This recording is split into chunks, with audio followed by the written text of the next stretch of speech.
올해도 우람분절 백중을 기해서 예년처럼 선망부모 조고조상을 천도하는 제를 봉행하고 있습니다.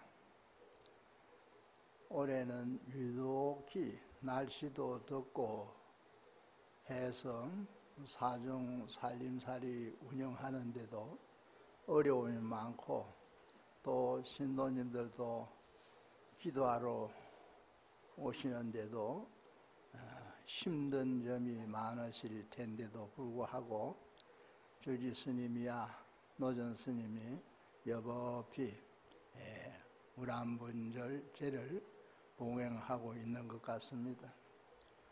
오늘 이제 오제인데 우리가 항상 절에 다니면서 기도하고 익히 알고 있지만은 제를 왜 모시는가, 천도제를 왜 하는가 한번 생각해 보아야 됩니다. 물론 알고 계시는 분들도 있겠습니다마는 일정희배 본심망하고 깊삼도 역사 생일은가나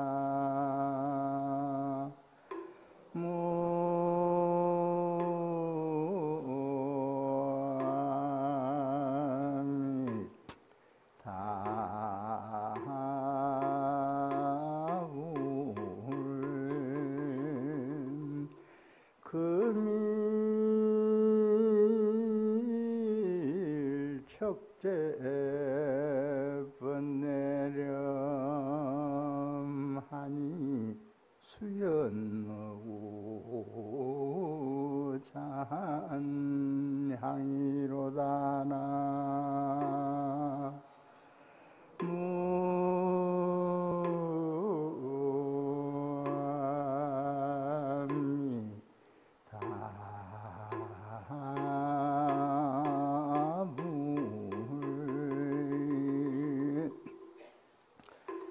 사바세계 중생이 사는 삶의 모습, 생활의 모습을 영기적으로 산다 이런 말을 해요.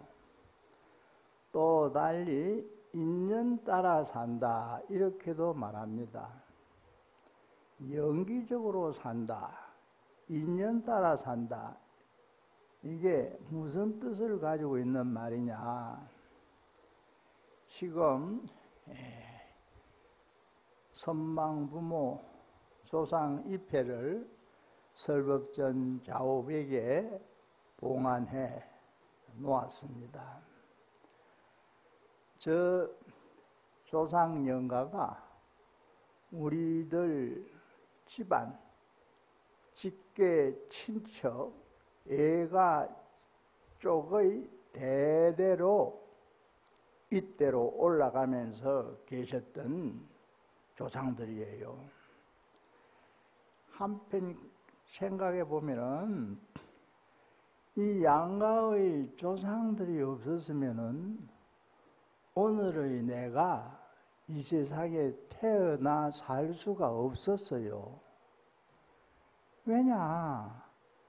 나는 부모스라에서 태어났고 부모는 또 조부모, 어머니는 애조부모 밑에서 태어났습니다. 이렇게 생각해 볼 때 조상이 없었으면 우리가 못 태어났다 이런 말이에요.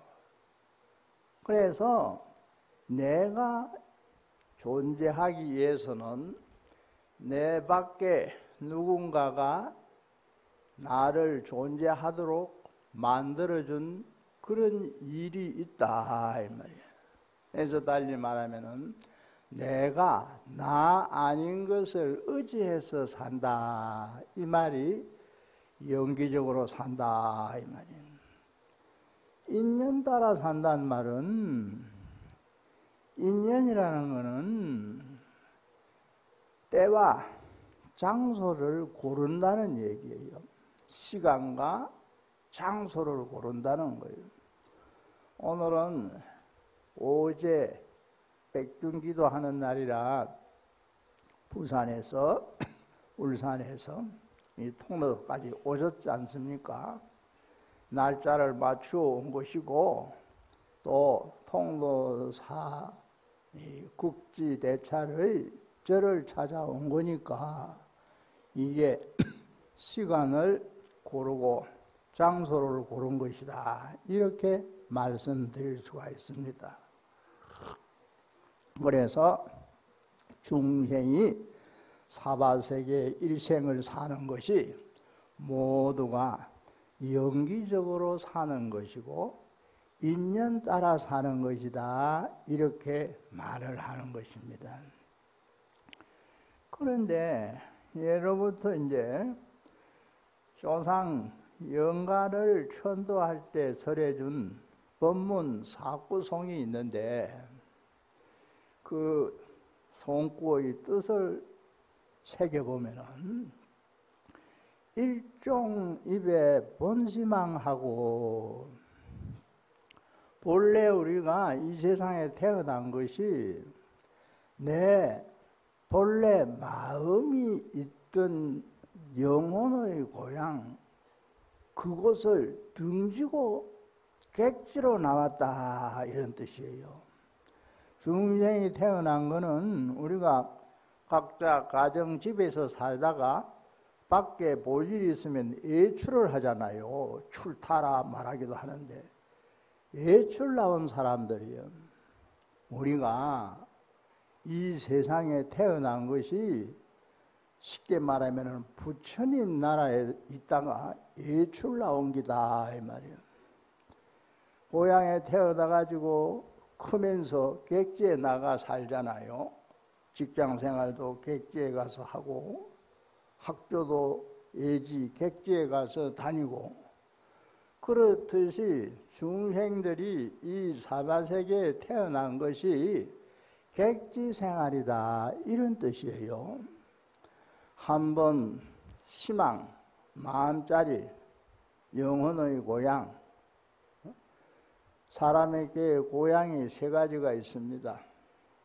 우리가 고향 하면은 태어난 고향이잖아요. 마을, 뭐 큰 도시로도 고향을 말하죠. 부산에서 태어나면은 부산이 내 고향이에요. 그다음 울산에서 태어나면은 울산이 내 고향이 되는 것이고, 그래서 보통 우리가 태어난 장소를 고향이라 이렇게 말합니다. 또 하나의 고향은 부모가 고향이에요. 나를 낳아준 부모를 고향이라 합니다.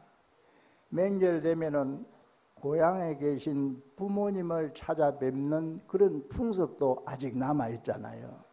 부모가 고향이에요. 두 번째 고향이에요. 또 하나는 불자들에게 있어서는 부처님이 계신 곳이 내 고향이에요. 극락세계라든지 아미타불 부처님이 계신 곳, 동방유리강 세계라든지, 또 이제 도솔신앙에서는, 도솔천 신앙에서는 도솔천을 고향이라 여기기도 합니다.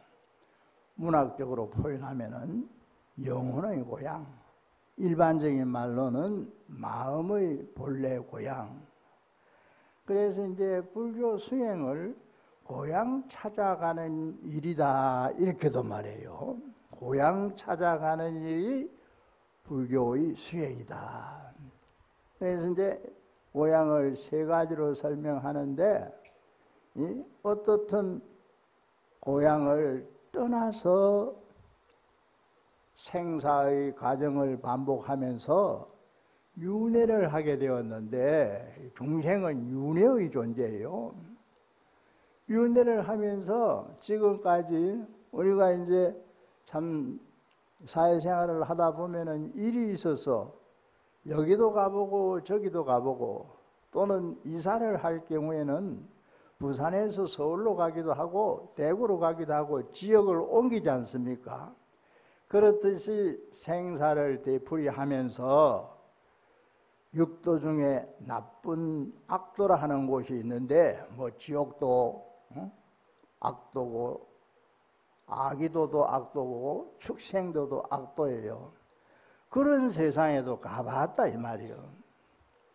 몇 번이나 삼도에 들어갔으며 태로 태어나고, 사람은 태로 태어나잖아요. 어머니 태아로 있다가 태어납니다. 닭이나 새들은 알에서 태어나요. 난생이라 합니다. 그런 거 하면은 이제 습진돼서 태어나는 수가 있어요. 습진돼서 밤이라든지 도토리 같은 것을 주워가지고 놔놓으면은 어느 사이에 그 밤이나 도토리 안에서 벌레가 생깁니다. 원래 없었는데 이상하게 생겨요. 이런 경우를 습생이라고 그래요. 습진돼서 태어나는 생명체랄까 중생이 있다는 거예요. 그 다음에 이제 하생은 변화가 완전히 일어나서 바꿔져 버리는 거. 생문학적으로 말하면은 깨구리가 처음에는 물에 헤엄쳐 다니던 올챙이에서 커지는 겁니다. 올챙이는 물밖에 못 살아요. 그런데 깨구리가 되어서는 물밖에 나와가지고 뛰어다녀요. 이런 경우를 하생이라는 거예요. 육도 윤회를 하다가도 지옥 중생이 천상에 가는 수가 있어요.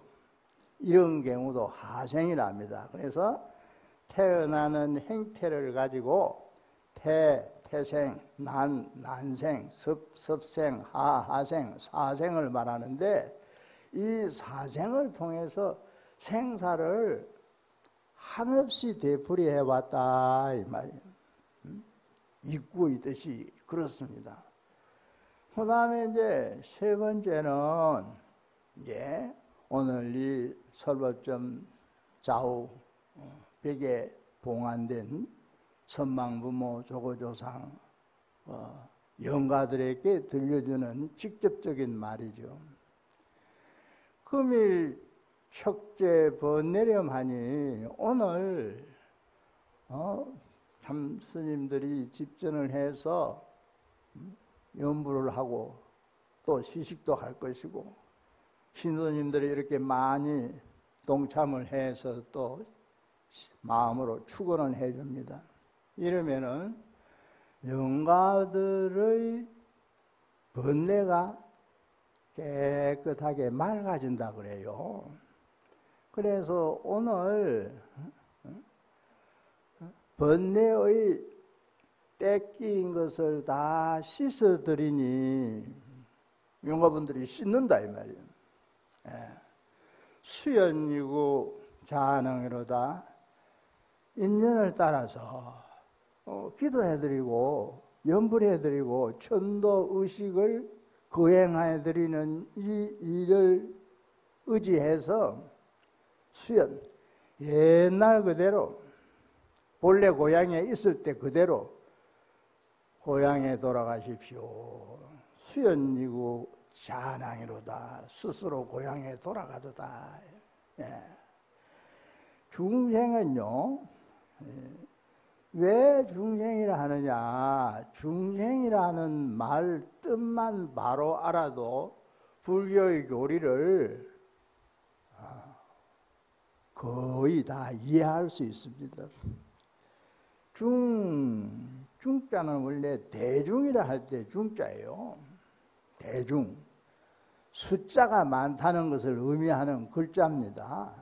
부처와 중생, 중생과 부처. 중생은 부처가 되지 못한, 깨닫지 못한 이들이고, 부처님은 깨달아서 이미 생사를 벗어난 성인들입니다. 이렇게 구분을 하죠. 그 중생이 첫 번째 어떤 의미를 가지고 있는 말이냐? 많은 것, 인연이 많았다는 얘기요. 인연이 많은 인연에 의해서 태어났다 이 말이에요.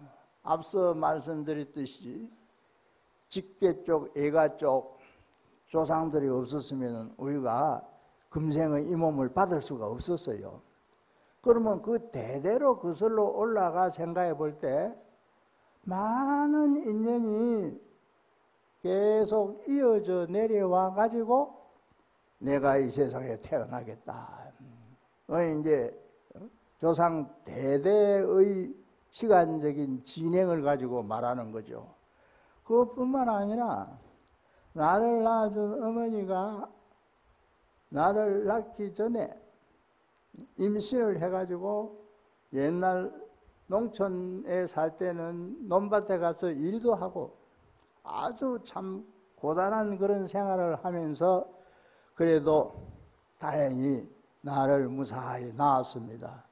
그 인연이 얼마나 많아요.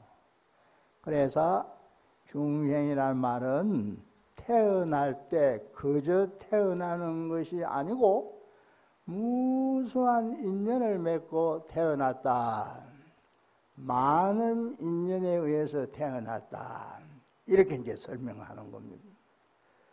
두 번째는 아까 윤회설에 대한 얘기를 간단히 말씀드렸는데 우리가 사는 중생의 삶이라는 것은 하루하루가 이어지는 것처럼 계속 이어지는 겁니다. 전생이 없었으면 금생 내가 못 태어나요. 금생 다음에 내생이 오는 거예요. 세세생생 이어진다 이 말이에요. 해가 뜨면 낮이 되는 것이고 해가 지면 밤이 되는 거잖아요. 생사도 그와 같이 밤낮이 교차하듯이 계속 되니까 생이 많잖아요. 전생, 전전생, 내생, 그 다음 생, 세세생생생이 계속 이어지는 거예요. 우리가 이제 사람이 돌아가면은 연세가 얼마에 돌아가셨나, 몇 살에 돌아갔다 이런 말 하죠. 예. 육신이 태어나가지고 죽을 때까지 살아있을 기간의 횟수를 전부 말하는 거 아닙니까? 그런데 내생에 또 태어난다면은 내생의 삶이 시작돼가지고 내생의 나이가 또 쌓이게 되는 거예요. 그래서 옛날 어느 선사스님은 어떤 거사님이 찾아와가지고 연세가 많았는데도 아주 정정해 보여서 큰 스님 죄송합니다만 올해 춘추, 어른들에게는 나이를 춘추라 이럽니다. 춘추가 어떻게 되십니까? 물어봐서 그랬더니 나는 내 나이를 몰라 이러더래요. 답이 혹시 연세가 많아가지고 나이를 까먹었는가 이렇게 생각했네. 그게 아니야. 금생의 나이만 내 나이가 아니라 이런 뜻에서 이제 선사 특유의 대답이라. 그러면서 저 사는 나이가 얼마야? 예, 환갑을 지난 나이 같으면 60 바랍니다. 이렇게 대답할 거 아니요. 그건 금생 나이겠지. 전생 나이까지 다 포함해가지고 말해봐. 전생 나이 포함해가지고 아는 사람이 어디 있어? 이런 질문은 선사들 특유의 선 질문이다 이렇게 말할 수 있죠. 그래서 세세생생생이 이어지는 거예요. 불교를 믿으면 이거 알아야 돼요. 그리고 이제 다 우리가 한 생을 살 때는 복을 누리고 건강하게 잘 살아야 되지만은 본래는 생사가 없는 거예요. 우리가 사는 거는 꿈속에서 사는 거예요. 꿈이라는 거는 잠잘 때 꾸이는 꿈입니다. 잠잘 때 꾸이는 것이지 잠 안 잘 때 꿈 안 꾸여요. 잠잘 때 꾼 꿈을 가지고 말하는 겁니다. 그래서 꿈속에 태어나고 꿈속에 죽었다 해도 그거는 꿈속의 경계지 꿈 안 꾼 상태에서는 태어나는 일도 없고 죽는 일도 없어요. 본래는 그렇지만은 부처님 세계에서는 그렇게 설명하지만은 중생들은 그러나 아까 말씀드렸잖아요. 사바세계 중생들은 영기적으로 살고 인연 따라 산다. 시간이 항상 진행되어 가기 때문에 얼마만큼 시간이 지났느냐, 세월이 얼마만큼 흘러갔느냐, 이걸 계산을 하게 되는 거예요. 그래서 중생의 두 번째 뜻은 생이 수없이 많이 이어진다는 얘기예요. 그 다음에 이제 세 번째는 특히 대승불교에서는 보살도 실천을 강조하면서 내가 살면서 원력을 가지고 살아라 이런 가르침을 경전마다 설하고 있습니다. 원력 가지고 살아라. 이 원력을 나를 이롭게 하는 것은 이타원력이라고, 남을 이롭게 하는 것은 이원력이라고, 이타원력이래요. 나를 이롭게 하는 것은 자리원력이라고, 남을 이롭게 하는 것은 이타원력이래요. 그래서 항상 불교에서는 자리이타의 원력을 가지고 살아라. 이게 보살도 닦는 지침이에요. 보살행을 실천하는 내용이라 할까, 방법이죠. 그러면 이제 나 혼자만 안 되는 거예요. 나 혼자만은 살 수 없어요. 나 혼자. 가령 우리가 어떤 분이 가게를 차려 장사를 한다. 물건 사러 오는 사람이 있어야 장사가 되는 거잖아요. 아무도 안 온다면은 내가 장사를 할 수 없는 거 아닙니까? 그러니까 내 가게에 손님이 찾아오는 그런 일이 있어야 내 장사가 된다. 그러니까 남의 덕 보는 거다 이 말이에요. 그래서 원력을 가지고 있을 때는 항상 남과 나의 관계를 잘 생각해서 좋도록 맺어가는 겁니다. 나와 남의 관계를 현대사회의 이제 참 불행한 여러 현상들이 이런저런 모습으로 사회적으로 나타나는데 나와 남의 관계가 안 좋아서 때로는 사람이 사람을 해치기도 하고 뭐 이런 경우도 나타나고 있잖아요. 그래서 삶이 살아가는 생활이 혼자서는 살 수 없다. 공동으로 같이 살아야 된다 이 말이에요. 나와 너가 사이좋게 같이 살아야 된다. 이게 중생이란 말의 세 번째 뜻이에요. 태어날 때 많은 인연으로서 태어난다. 또 생이 거듭거듭 많다. 생활할 때 남과 잘 어울려 공동으로 살아가게끔 되어 있다. 이제 서양 철학자 아리스토텔레스 같은 분은 인간은 사회적 동물이다 이런 말을 했잖아요. 그래서 이 중생의 본래 뜻을 우리가 바로 이해하면은 불교 신행에 여러 가지 도움을 받을 수 있다. 그래서 항상 중생하지만은 중생의 뜻을 잘 알고 결국 중생은 부처되기 위해서 발심을 해야 돼요. 발심, 보리심이라 이러는데 부처가 앞서 말씀드렸죠. 내 고향이다. 우리가 본래 부처님 세계에 있었어요.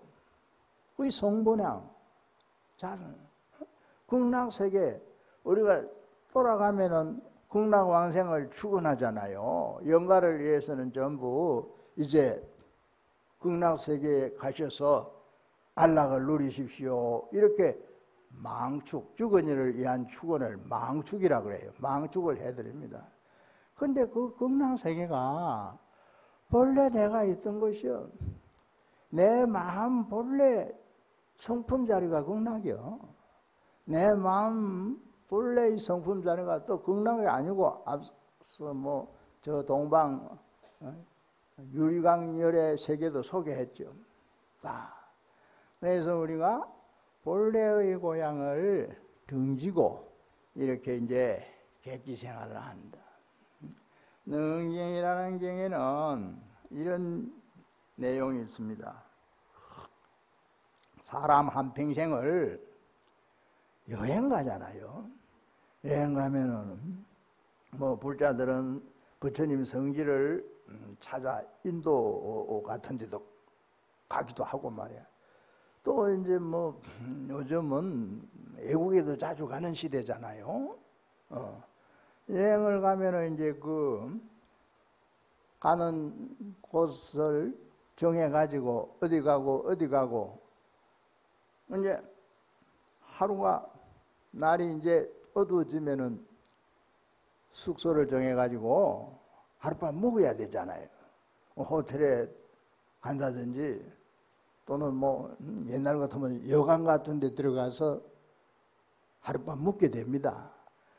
그래서 여행하는 사람, 옛날은 뭐 여행하는 사람을 그냥 나그네라 이렇게 부르기도 했어요. 나그네가 여행을 하다가 객지를 다니다가 하룻밤 묵는 것, 이것이 우리 일생이라는 거예요. 나그네가 객지에 가서 여기저기 다니다가 해가 저물어 숙소에 찾아가서 하룻밤 묵는 것이 우리 일생이다. 그러니까 이제 일생이라는 게 그런 거라는 거예요. 그러면 여행 기간이 뭐 인도 같은 데는 요즘도 뭐 최소한 열흘은 걸려요. 부처님 성지 4대 성지가 있고 8대 성지가 있는데 그걸 대충 둘러보려면은 여러 날이 걸립니다. 그러면 여기 가서 1박하고 저기 가서 1박하고 그 1박이 우리의 일생이다. 능경이라는 경전에 이런 얘기가 설해져 있습니다. 그러니까 항상 오늘이 참 전부라 여기고 최선을 다하는 것도 좋지만은 과거, 현재, 미래 3세를 똑같이 생각하고 사는 것이 불자들의 그 인생관이라 할 수 있는 거예요. 사실은 3세를 같이 사는 거예요. 어제가 이미 하루 지난 과거가 되었잖아요. 과거. 또 내일은 아직도 하루 진날이니까 현재가 아니죠. 그러나 오늘이 8월 20일이라 하면은 어제는 19일이고 내일은 21일인데 오늘 8월 20일에서 어제 19일, 내일 21일을 오늘 안에 넣어가지고 동시에 사는 겁니다. 동시에. 이게 이제 하음 법문에서 나오는 얘기예요. 동시에. 작년, 내년, 해를 가지고 말하면 동시에 사는 거예요. 동시에. 올해만 사는 게 아니잖아요. 네. 나이가 많으신 분, 80이 넘으신 분도 있고, 네, 나이가 드신 분이 있습니다. 그러면 올해만 끝수 하나만 가지고 83세라 하면은 83 나이만 사는 게 아니야. 83세 전체를 살고 있는 거예요, 지금도. 그러면 이제 사바세계 인연이 때가 되면은 내가 이제 앞으로 몇 년, 뭐 이제 80 넘어가면 좀 우스운 얘기지만 죽을 때도 가까워 오잖아요. 죽을 때 가까워 오는 게요. 뭐 상금마치 못 살지. 그런데 죽을 날 아직 몰라 언제 죽을란지. 그러나 죽을 때를 지금도 같이 살고 있는 거예요. 같이 살고 있는 겁니다. 뿐만 아니라 죽고 난 다음 생도 같이 살고 있는 거예요. 그래서 산다는 것이 시간적으로 과거, 현재, 미래로 구분되어 나누어지지만은 사실은 동시에 사는 거예요. 동시에 살기 때문에 원인도 결과도 동시에 있는 거예요. 인과 동시라 이럽니다. 원인과 결과. 연꽃을 보면은 연꽃이 핀 그 속에 연밥이라는 그 열매가 이미 생겨나 있어요. 그래서 이 세상은 사실 법성의 이치에서 볼 때도 그렇고 부처님의 경계에서 볼 때도 다 그런데 모든 것이 동시에요.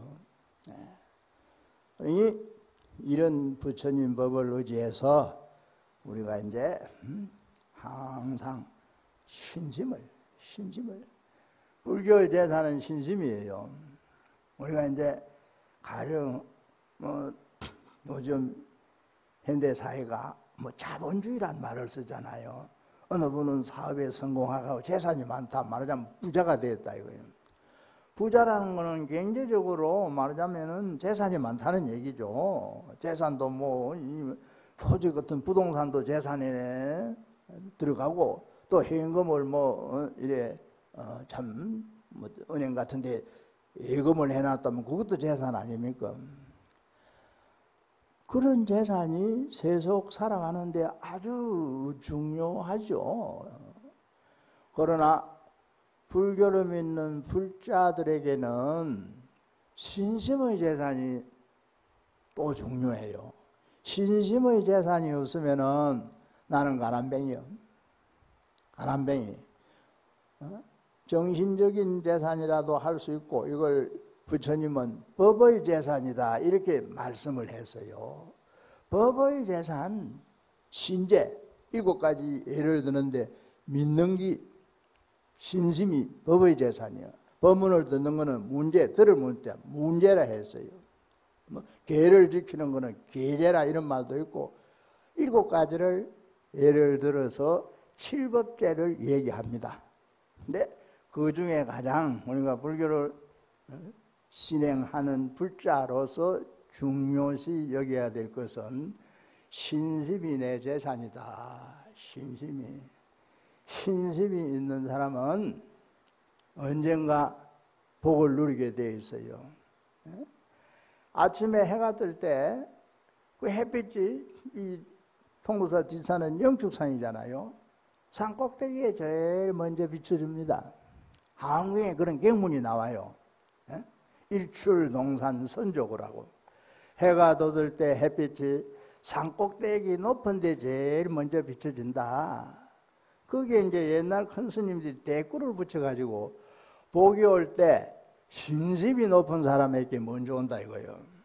복내 인간 선도신이라 이래서 일출동산 선조고요.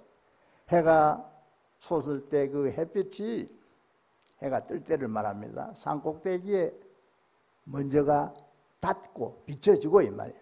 복이 인간에게 올 때 신심이 높은 사람에게 먼저 온다. 하나의 교훈, 우리들을 깨우쳐주는 그런 교훈적인 말이죠. 그래서 항상 신심을 가지고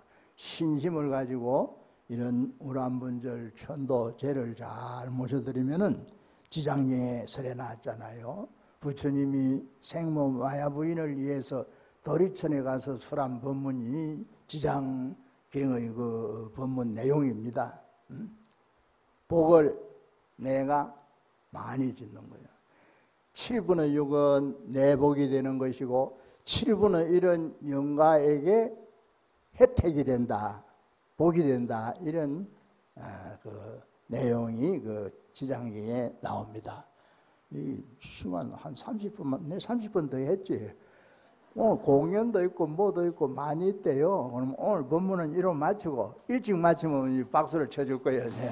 네. 건강하시고 여름 잘 보내시고 편안하십시오. 나무서방 대교주무량수